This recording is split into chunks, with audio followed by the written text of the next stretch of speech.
The lake at the center of the swamp looked as if boiling to Peter's eyes after that lightning struck. Spending a night in the swamp was a well-known challenge among the youth of the village. After reaching 12 years old, the swamp night was a rite of passage.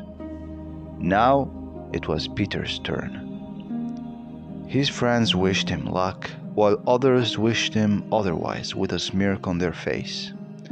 Peter wanted to prove them wrong. He was not a coward. That is why he decided to spend his night near the swamp's lake. There were strange stories going around about that place. The adults strictly forbid anyone from going there. But Peter took his camera recording everything and made his way beyond the broken wall and the barbed wire section. The night was placid and the summer breeze almost intoxicating. After a day of arduous trekking, the sun was going down, and Peter was confident that he would pass the rite of passage. He set up his small tent and tucked himself inside to rest. Then the rain started to pour, and then thunders stronger and stronger. Peter was scared, but it was nothing he thought he could not handle. That is what he thought. The lightning's light was reflected in the lake, illuminating the area with flashes like cameras. Peter could not sleep and decided to peek out of the tent. He made his way closer to the lake as the thunderstorm seemed to calm down.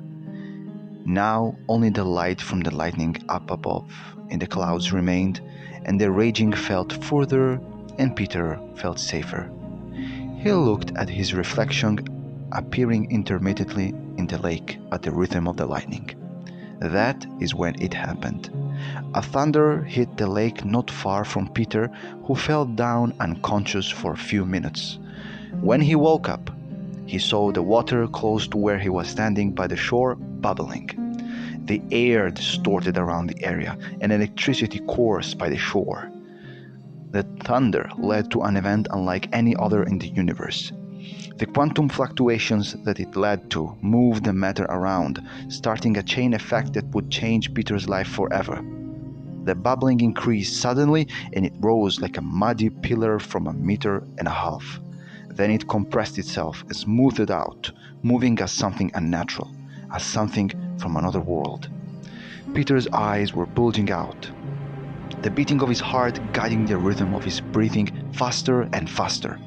The lights of the thunderstorm that were far by now were shining light upon the thing. It looked exactly like Peter, including his clothes. The two exchanged a long glance, and then the thing spoke. "Who are you? Why do you look like me?" Peter was shocked at the question and found the strength to reply. What? What are you? It is you who look like me."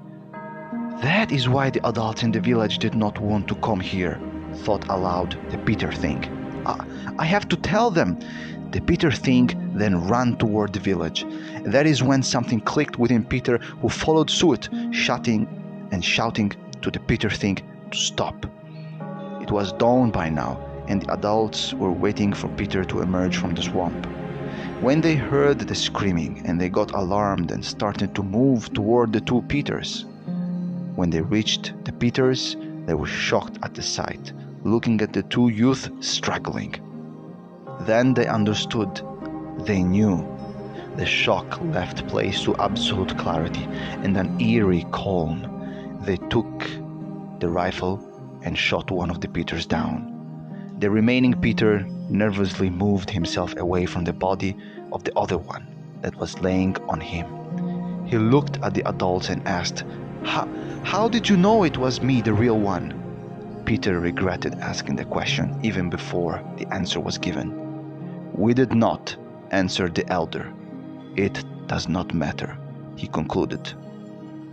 That is the story inspired by the Swampman's thought experiment by philosopher Donald Davidson in the 1980s.